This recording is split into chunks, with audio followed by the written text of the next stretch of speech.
రేవంత్ రెడ్డికి పట్టుకున్నది. ఓ పిచ్చోడ్లాగా మాట్లాడుతూ ఉన్నాడు. ఆ జూబ్లీ ప్రాంతం ఉంటుంది హైదరాబాద్లో, అక్కడ కిట్టి పార్టీలు జరుగుతూ ఉంటాయి. మధ్యాహ్నం కొంతమంది బాగా డబ్బున్నోళ్ళు కిట్టి పార్టీలు చేసుకొని వీళ్ళ గురించి వాళ్ళ చెవులు కొరుక్కోవడం, వాళ్ళ గురించి వీళ్ళ చెవులు కొరుక్కోవడం, అది జరిగేది. ఈయన కూడా అట్లాంటి కిట్టి పార్టీ ఆంటీ ఈయన రేవంత్ రెడ్డి గారు. ఎక్కడో ఎవడో చెప్పింది అదే నిజం అనుకుని భ్రమించి దాన్ని మళ్ళీ 10 మందిని పోగేసుకొని, మీడియాని పోగేసుకొని చిట్ చాట్ల పేరిట చిల్లర మాటలు మాట్లాడే నికృష్టుడు రేవంత్ రెడ్డి. నేను అందుకే అంటా ఉన్నా, నువ్వేదో వాగావు కదా నేను డ్రగ్స్ బిగ్స్ అని. దమ్ముంటే మగాడివైతే బయటికి వచ్చి పత్రికల్లో మాట్లాడు, నువ్వే ముఖ్యమంత్రి, నువ్వే హోంమంత్రి, ఏం ఆధారం ఉందో పెట్టు. అంతేగాని ఒక దొంగలాగా నీకు అలవాటైన పని చీకట్లో కూర్చొని 10 మందితో ఒకటి చెవులో కూడా కొరుక్కొని పనికిమాలిన మాటలు మాట్లాడుతూ టైంపాస్ చేయకు. ఇంకొక మాట కూడా అడుగుతా ఉన్నా నేను, ఈ శవాల మీద పేలాలు ఏర్పడడం ఏంది నాకు అర్థం కాదు. ఎవరో చనిపోతే దుబాయ్లో దాన్ని నాకంట కట్టడం ఏంది? నీ బొందా ఏమైనా జ్ఞానం ఉందా నీకు? అసలు ఏం మాట్లాడుతున్నావు? రాష్ట్ర ముఖ్యమంత్రివా లేకపోతే శవాల మీద పేలాలు ఏరుకునే దౌర్భాగ్యుడివా? నేను అందుకే అంటా ఉన్నా, నీకు దమ్ముంటే ఆధారం బయట పెట్టు, దమ్ముంటే ఏ టెస్ట్ చేస్తావో చెయ్యి, దమ్ముంటే నీ దగ్గర ఏం ఆధారం ఉందో పెట్టు. లేదా ఈ కిట్టి పార్టీ ఆంటీ లాగా ప్రతిరోజు ఇళ్ళ చెవు గురికి వాళ్ళ చెవు గురికి హెడ్లైన్లు మేనేజ్ చేసి మీడియాను మేనేజ్ చేసి ఎక్కువ రోజులు బతకలేవు. ఇంకో మాట నేను అడుగుతా ఉన్నా, నేను అంటా ఉన్నాడు, నేనంట కోర్టుకు పోయి స్టే తెచ్చుకున్నా అంట. కోర్టు ఏం చెప్పింది తెలుసా రేవంత్ రెడ్డిని?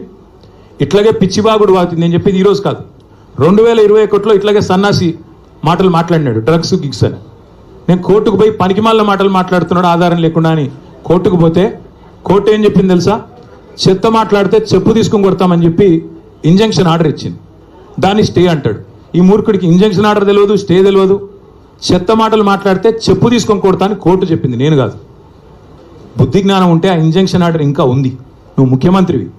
ఒక థర్డ్ రేట్ చిల్లరగాడిలాగా బజార్లో పోయే చిల్లర పంచాయతీలాగా చెయ్యకు. ఇంకో మాట అంటాడు, నేనేదో లోకేష్ని కలిసినట్టు అర్ధరాత్రి పోయి, మేమేం చేసినా బాజాప్తా చేస్తాం, బేజాప్తా చేయాల్సిన కర్మ మాకు లేదు.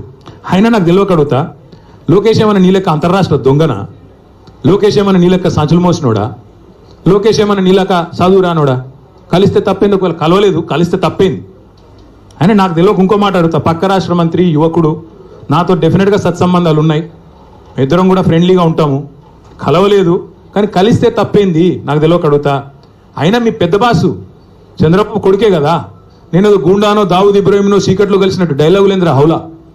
నేను అడిగింది ఏంది? నేను చెప్పింది ఏంది? నేను దొంగను కలిసిన నీలాగా, లేకపోతే నీలాగా లోఫర్ రాజకీయాలు చేస్తున్నాను ఢిల్లీలో పోయి, చీకట్లో పోయి అమిత్ షా కాళ్ళు పట్టుకొని, చీకట్లో పోయి మోడీ గారి పాదాలకు ప్రణమిల్లి చిల్లర రాజకీయం చేస్తున్నానా? పక్క రాష్ట్ర మంత్రి యువకుడు నాకు తమ్ముళ్ళు అంటాడు, కలిస్తే కలుస్తా కానీ నేను కలవలేదు. దానికి ఏదో పెద్ద ఈయనేదో గొప్ప విషయం కనిపెట్టినట్టు.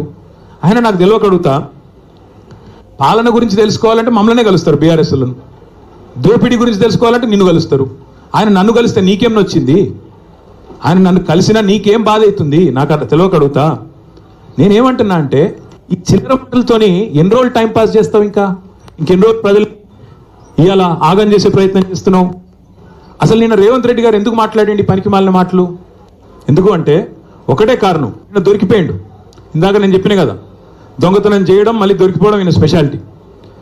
48 గంటల ముందు డైలాగులు కొట్టిండు, నేను రానే రాను.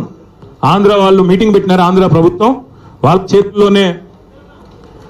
చేతుల్లోనే కేంద్ర ప్రభుత్వం కూడా ఉంది, మరి నేను రాను. చంద్రబాబు పిలిచినా బనకచెర్ల గురించి అయితే నేను రాను అని డైలాగులు కొట్టినాడు, లీకులు ఇచ్చినాడు, లీకు వీరుడు.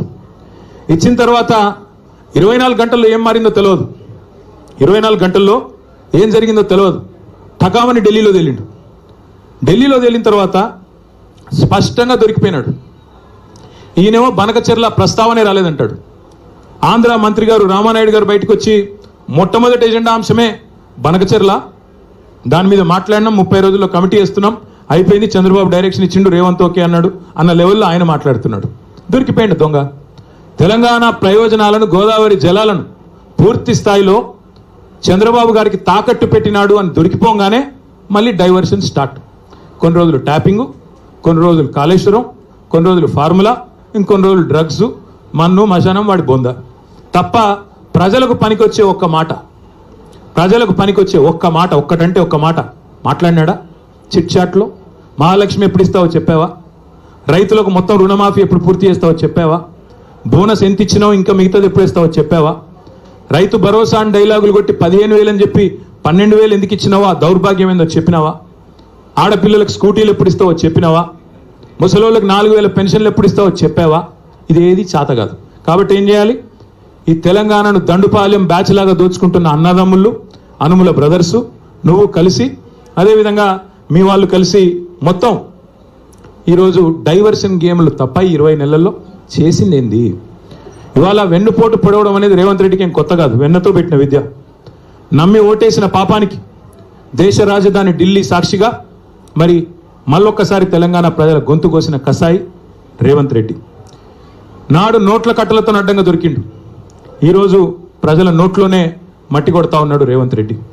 త్యాగాలు, పోరాటాలు, బలిదానాలతో ఏర్పడ్డ ఈ తెలంగాణకి ఇట్లాంటి నికృష్టుడు ముఖ్యమంత్రిగా ఉండడం అనేది నిజంగా కూడా మనందరికీ అవమానం. కేసీఆర్ గారి ప్రభుత్వంలో 10 ఏళ్ళు ఇదే ఖమ్మం జిల్లాలో కానీ మిగతా ఉమ్మడి జిల్లాల్లో కానీ రైతు పొలంలో నీళ్లు ఉండాలి కానీ రైతు కళ్ళల్లో కన్నీళ్ళు ఉండకూడదని చెప్పి ఒక కమిట్మెంట్తో ఇక్కడ సీతారామ ప్రాజెక్ట్ కట్టినా, భక్త రామదాస్ కట్టినా, కాళేశ్వరం కట్టినా, పాలమూరు రంగారెడ్డి ఎత్తిపోతల పథకం కట్టినా, చెరువులు బాగు చేయడానికి మిషన్ కాకతీయ, ఇక్కడికి వచ్చేటప్పుడు కూడా లక్కారం చెరువు, అక్కడ పెద్ద ఆర్చ్ మీద రాసింది మిషన్ కాకతీయ లక్కారం చెరువు అని.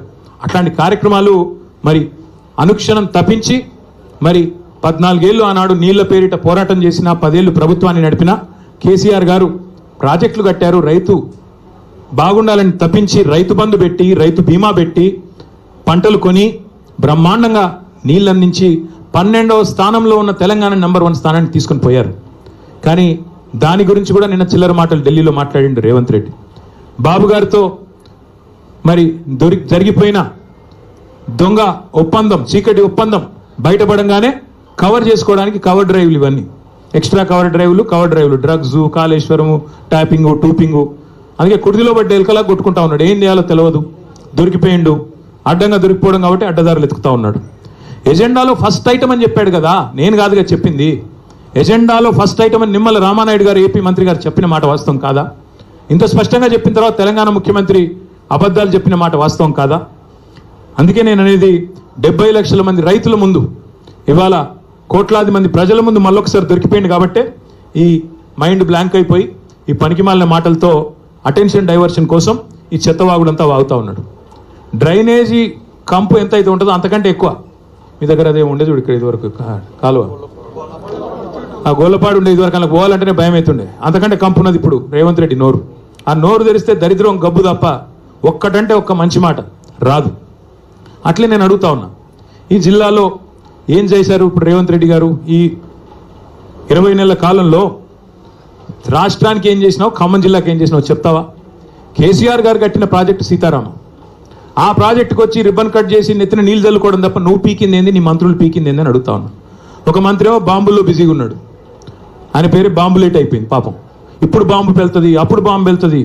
Karthika Pournami bye, Deepavali bye, Sankranti bye, మళ్ళీ దసరా రానివట్టే, దీపావళి రానివట్టే. ఇప్పుడు వెళ్తుంది, అప్పుడు వెళ్తుంది. ఏంది పేలేది, ఏంది చేసింది ఏంది, నువ్వు పీకేది ఏంది? అందుకే చెప్పాను నేను లాస్ట్లో కూడా, ఏదో ఉచ్చులో ఇరుక్కున్నాడు అంటే ఉత్సాన బొత్స అని చెప్పాను. ఇప్పుడు కూడా మళ్ళీ అదే చెప్తా ఉన్నా, మీరు పీకేది